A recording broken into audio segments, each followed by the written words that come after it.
परिचय। आज दो मित्र रॉय और सिड पिकनिक मनाने के लिए एक समुद्र तट पर आए और उन्होंने खूब आनंद लिया। यह तट प्राकृतिक सुंदरता से भरपूर है और मैं इस प्रकार की दृश्यावली बहुत पसंद करता हूं। रॉय, वहां उठती उन ऊंची समुद्री लहरों को देखो, कितनी आकर्षक लग रही हैं, है ना? हाँ, वे तो आश्चर्यजनक हैं। लेकिन क्या तुम्हें पता है कि ये समुद्री तरंगे किस परिघटना का अनुसरण करती हैं? नहीं, क्या तुम मुझे बता सकते हो? हाँ, क्यों नहीं। ये समुद्री लहरें दोलन करती हैं। ये अपनी गति आवर्ती रूप से दोहराती हैं। ठीक है, मैं समझ गया, मगर मैं इस बारे में कुछ और जानना चाहता हूं। क्या तुम मुझे बता सकते हो? हाँ बिल्कुल, मैं बताता हूं। विद्यार्थियों, इस पाठ में हम दोलनों के बारे में सीखेंगे। उद्देश्य: इस पाठ के अंत में आप निम्न करने में सक्षम हो जाएंगे: दोलनों और शब्दावलियों को परिभाषित करना, सरल आवर्त गति को समझना, सरल आवर्त गति को एक समान वर्तुल गति के साथ विश्लेषित करना, सरल आवर्त गति में वेग और त्वरण की गणना करना, सरल आवर्त गति के लिए बल के नियम को परिभाषित करना, सरल आवर्त गति में ऊर्जा की गणना करना, कमानी दोलन को विश्लेषित करना, सरल लोलक के बारे में जानना, अवमंदित सरल आवर्त गति को समझना, प्रणोदित दोलनों तथा अनुनाद को समझना। आवर्ती और दोलन गतियां। आवर्ती गति: यह वह गति है जो समान समय अंतरालों के बाद स्वयं को दोहराती है। समय अंतराल आवर्ती गति का आवर्तकाल कहलाता है। कुछ उदाहरण निम्न हैं: सूर्य के परितः ग्रहों की गति, पृथ्वी का अपने ध्रुवीय अक्ष पर घूमना, किसी घड़ी की सुइयों की गति। दोलन गति: यदि कोई पिंड किसी मध्य स्थित के पीछे और आगे गति करता है तो कहा जाता है कि यह दोलन गति करता है। कुछ उदाहरण निम्न हैं: किसी दीवार घड़ी के लोलक की गति, किसी कमानी से लटके भार के दोलन, किसी यू आकृति की नली में द्रव्य की गति जब द्रव्य को एक ओर संपीड़ित किया जाता है और फिर इसे छोड़ा जाता है। आवर्तकाल, आवृत्ति एवं विस्थापन। आवर्तकाल: वह न्यूनतम समय अंतराल जिसके बाद गति की पुनरावृत्ति होती है, इसका आवर्तकाल कहलाता है। आवर्तकाल को प्रतीक टी से अनुरूपित किया जाता है। इसका एसआई मात्रक सेकंड होता है। आवृत्ति: एक सेकंड में पूर्ण किए गए चक्रों की संख्या दोलन की आवृत्ति कहलाती है। टी का व्युत्क्रम प्रति इकाई समय में दोलनों की संख्या प्रदान करता है। इसे प्रतीक v से निरूपित किया जाता है। v और t के बीच निम्न संबंध होता है: v बराबर 1/t। v का मात्रक प्रति सेकंड है। यह हर्ट्ज कहलाता है। विस्थापन को किसी भी विचारणीय भौतिक गुण में समय के साथ परिवर्तन के रूप में परिभाषित किया जाता है। आइए एक उदाहरण देखें। माना कि कोई गुटका ऐसी कमानी से जुड़ा है जिसका दूसरा सिरा किसी दृढ़ दीवार से संबद्ध है। गुटका घर्षणहीन पृष्ठ पर चलता है। गुटके की गति को दीवार के विस्थापन x के रूप में वर्णित किया जा सकता है। सरल आवर्त गति। सरल आवर्त गति एक मध्य स्थित से एक सीधी रेखा में आगे और पीछे होने वाली आवर्ती गति होती है, जिसमें त्वरण विस्थापन के समानुपाती होता है तथा यह सदैव माध्य स्थिति की ओर निर्देशित होती है। एक कण पर विचार करें जो सीमाओं +a और -a के बीच एक x अक्ष के मूल पर आगे और पीछे दोलन करता है। यह सरल आवर्त गति है। यदि मूल से कण का विस्थापन x समय के साथ निम्नानुसार परिवर्तित होता है: xt बराबर a cos omega t plus phi, जहां a बराबर आयाम, ओमेगा बराबर कोणीय आवृत्ति, phi बराबर कला नियतांक। SHM में विस्थापन समय का एक ज्यावक्रिय फलन होता है: सरल आवर्त गति तथा एक समान वर्तुल गति। सरल आवर्त गति एक समान वर्तुल गति का उस वृत्त के व्यास पर प्रक्षेप होती है जिसमें यह वर्तुल्य गति हो रही है। आइए बेहतर विश्लेषण के लिए एक उदाहरण देखें। एक गेंद को किसी डोरी के सिरे से बांधकर क्षैतिज तल में उसे किसी निश्चित बिंदु से परितः अचर कोणीय चाल से गति कराएं। तब गेंद क्षैतिज तल में एक समान वर्तुल गति करेगी। अपनी आंख को गति के तल में केंद्रित करके तिरछी ओर से या सामने से गेंद का अवलोकन करें। गेंद एक क्षैतिज रेखा के अनुदिश इधर उधर गति करती प्रतीत होगी, जिसमें घूर्णन का बिंदु मध्य बिंदु होगा। इसके विकल्प रूप में आप वृत्त के तल के लंबवत गेंद की परछाई को किसी दीवार पर भी देख सकते हैं। इस प्रक्रिया में हम जो कुछ अवलोकन करते हैं वास्तव में वह हमारी दृष्टि की दिशा के अभिलंबवत व्यास पर गेंद की गति होती है। सरल आवर्त गति में वेग तथा त्वरण। एक समान आवर्त गति में एक कण की चाल v इसकी कोणीय चाल ओमेगा गुने वृत्त a की त्रिज्या है। v बराबर ओमेगा a।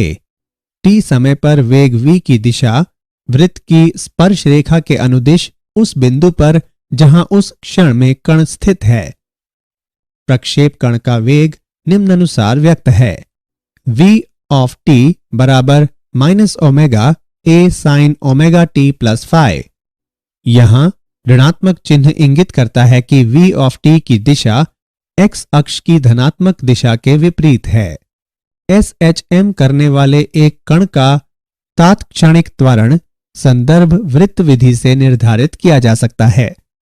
एक समान वर्तुल गति करने वाले कण P के अभिकेंद्री त्वरण का परिणाम v वर्ग बटे a या ओमेगा वर्ग बटे a होता है और यह केंद्र की ओर अर्थात PO के अनुदिश निर्देशित होता है। प्रक्षेप कण P डैश का तात्क्षणिक त्वरण निम्न द्वारा व्यक्त है। a ऑफ t बराबर माइनस ओमेगा वर्ग a cos omega t plus phi बराबर माइनस ओमेगा वर्ग x। उदाहरण। आइए सरल आवर्त गति में वेग और त्वरण का एक उदाहरण देखें। सरल आवर्त गति के लिए जिसका आयाम 3 सेंटीमीटर और आवर्तकाल 5 सेकंड है, सामान्य अवस्था में तथा सामान्य अवस्था से 2 सेंटीमीटर विस्थापन में वेग और त्वरण ज्ञात करें। आइए इसका हल देखें। यहां आयाम a बराबर 3 सेंटीमीटर तथा कोणीय आवृत्ति ओमेगा बराबर 2 पाई बटे t बराबर 2 पाई बटे 5 रेडियन प्रति सेकेंड। विस्थापन के संदर्भ में वेग तथा त्वरण के लिए व्यंजक निम्न है। v बराबर ओमेगा अंडर रूट a वर्ग माइनस y वर्ग तथा a बराबर ओमेगा वर्ग y। मध्य बिंदु पर y बराबर 0, अतः v बराबर ओमेगा a बराबर 3.77 सेंटीमीटर प्रति सेकेंड तथा a बराबर 0। y बराबर 2 सेंटीमीटर पर हम पाते हैं कि v बराबर 2 पाई वर्गमूल 5 बटे 5 बराबर 2.81 सेंटीमीटर प्रति सेकेंड। a बराबर ओमेगा वर्ग y बराबर 2 पाई बटे 5 वर्ग गुणा 2 बराबर 3.16 सेंटीमीटर प्रति सेकेंड वर्ग। सरल आवर्त गति के लिए बल नियम। सरल आवर्त गति में m द्रव्यमान के कण पर कार्य करने वाले बल की गणना करने के लिए हम न्यूटन के गति के द्वितीय नियम का तथा सरल आवर्त गति करने वाले कण के त्वरण हेतु व्यंजक का उपयोग करते हैं। f ऑफ t बराबर ma। a का मान प्रतिस्थापित करने पर हम पाते हैं कि f ऑफ t बराबर माइनस m ओमेगा वर्ग x of t। f of t बराबर माइनस के x ऑफ t, यहाँ k बराबर m ओमेगा वर्ग, ओमेगा बराबर अंडर रूट k बटे m। बल सदैव माध्य स्थिति की ओर निर्देशित होता है, इसलिए इसे कई बार सरल आवर्त गति में प्रत्यानयन बल भी कहा जाता है। बल x ऑफ t के रैखिक समानुपाती होता है। ऐसे बल के साथ दोलनकर्ता कण रैखिक सरल आवर्ती दोलक कहलाता है। सरल आवर्त गति में ऊर्जा। गतिज ऊर्जा। सरल आवर्त गति करते किसी कण का वेग समय का आवर्ती फलन होता है। विस्थापन की चरम स्थितियों पर यह शून्य होता है। गतिज ऊर्जा निम्न द्वारा व्यक्त है।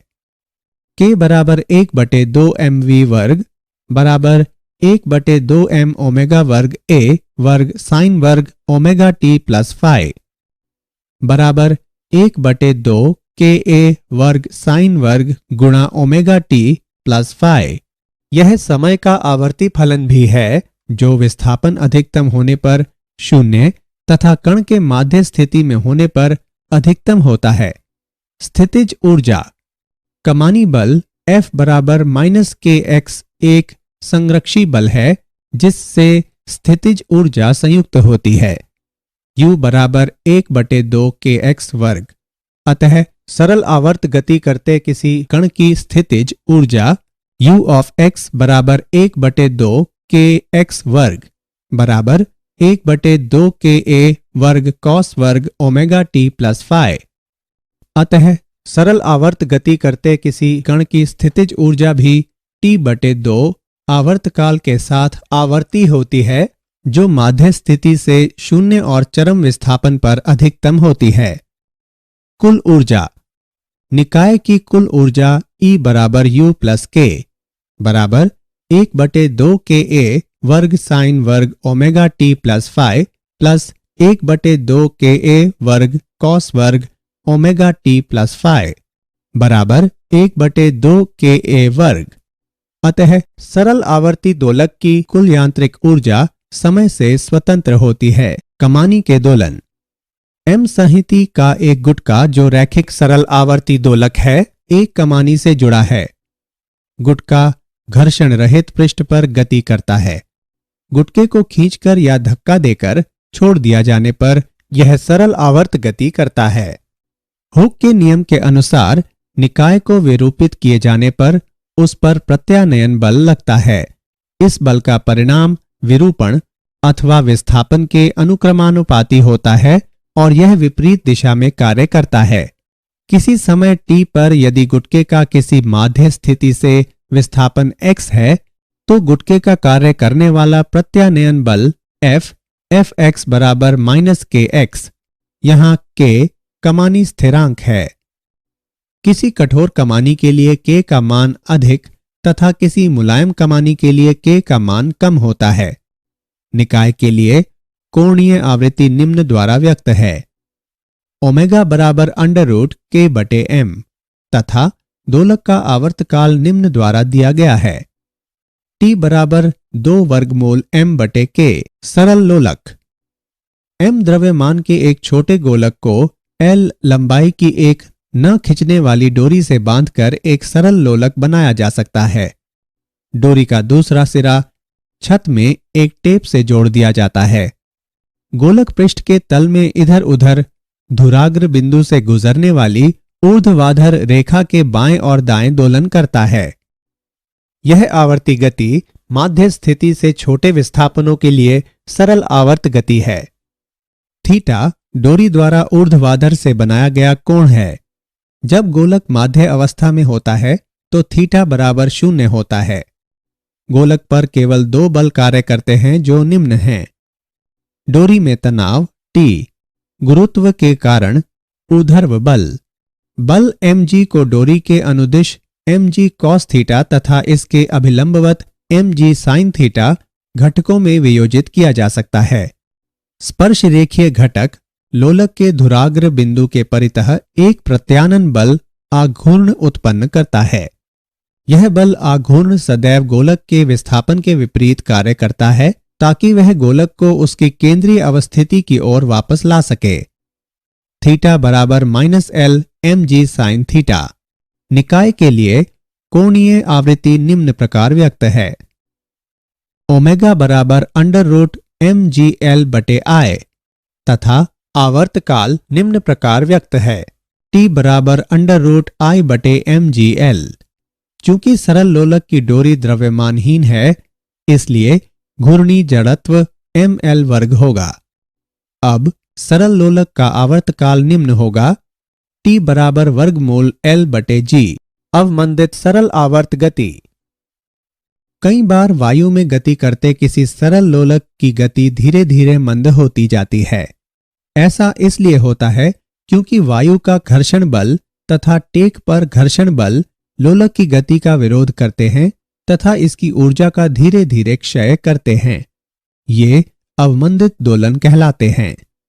अवमंदित दोलनों में निकाय की ऊर्जा का नियंत्रण क्षय होता है, लेकिन छोटे अवमंदनों के लिए दोलन लगभग आवर्ती रहते हैं।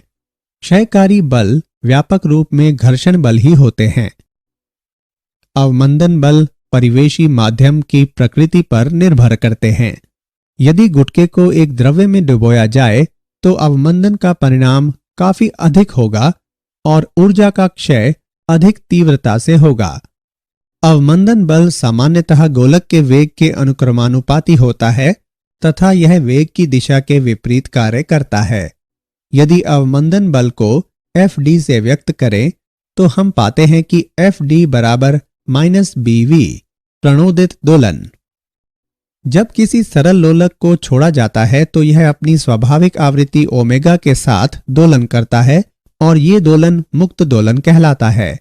सभी मुक्त दोलन सदैव उपस्थित रहने वाले अवमंदन बलों के कारण समय के साथ समाप्त हो जाते हैं। जब कोई बाह्य बल दोलनों को बनाए रखता है तो ये दोलन परिचालित या प्रणोदित दोलन कहलाते हैं। बाह्य बल स्वयं आवर्ती होता है जिसकी आवृत्ति ओमेगा डी परिचालित आवृत्ति कहलाती है। निकाय अपनी प्रवृत्ति आवृत्ति ओमेगा के साथ दोलन नहीं करता बल्कि बाह्य बल की आवृत्ति ओमेगा डी के साथ दोलन करता है। अनुनाद परिचालक आवृत्ति का वस्तु के दोलन के प्राकृतिक आवृत्ति के बराबर होने की स्थिति में दोलन के आयाम के अधिकतम होने की परिघटना को अनुनाद कहते हैं। आइए इसे एक उदाहरण से समझें। विभिन्न लंबाइयों के 5 सरल लोलक एक ही डोरी से लटकाए गए हैं। लोलकों 1 और 4 की लंबाइयां बराबर हैं तथा अन्य की लंबाइयां भिन्न हैं। अब हम लोलक 1 को गतिमान करते हैं। संबद्ध डोरी से होकर ऊर्जा उस लोलक से अन्य लोलकों को स्थानांतरित होती है जिसके फलस्वरूप वे भी दोलन करने लगते हैं। परिचालन बल संबद्ध डोरी द्वारा प्रदान किया गया है। इस बल की आवृत्ति लोलक 1 के दोलन की आवृत्ति के समान होती है। लोलकों 2, 3 और 5 की अनुक्रियाएं हैं। वे पहले विभिन्न आयामों से अपनी अपनी प्राकृतिक आवृत्तियों के दोलन करते हैं, परंतु यह गति अवमंदित हो जाती है और बनी नहीं रह पाती। लोलक 4 की अनुक्रिया लोलकों के इस सेट के विपरीत होती है। यह लोलक 1 के समान आवृत्ति के साथ दोलन करता है और इसका आयाम धीरे धीरे बढ़ता हुआ काफी अधिक हो जाता है। अनुनाद की भांति अनुक्रिया देखी जाती है। क्या आप जानते हैं गति के माध्य बिंदु पर स्थितिज ऊर्जा न्यूनतम होती है और अधिकतम विस्थापन पर स्थितिज ऊर्जा अधिकतम होती है। ज्वारीय बलों के कारण समुद्र तल ऊपर उठता और नीचे गिरता है और बनने वाली ज्वारीय धाराओं की दोलन गति होती है। 1656 में डच वैज्ञानिक क्रिश्चियन हजेंस ने पहली पेंडुलम घड़ी का निर्माण किया। तत्समय प्रचलित यांत्रिक घड़ियों की तुलना में यह महत्वपूर्ण सुधार था। इनकी सर्वोत्तम शुद्धता को प्रतिदिन 15 मिनट के विचलन से बढ़ाकर प्रतिदिन लगभग 15 सेकंड तक कर दिया गया। सारांश। आइए हमने जो कुछ सीखा है उसे संक्षेप में दोहराएं। वह गति जो समान समय अंतरालों के बाद खुद को दोहराती है आवर्ती गति कहलाती है।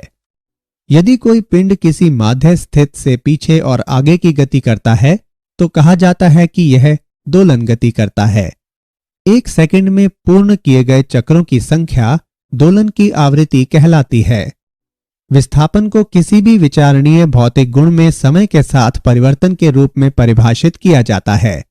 सरल आवर्त गति एक माध्य स्थिति से एक सीधी रेखा में आगे और पीछे होने वाली आवर्ती गति होती है जिसमें त्वरण विस्थापन के समानुपाती होता है तथा यह सदैव माध्य स्थिति की ओर निर्देशित होती है।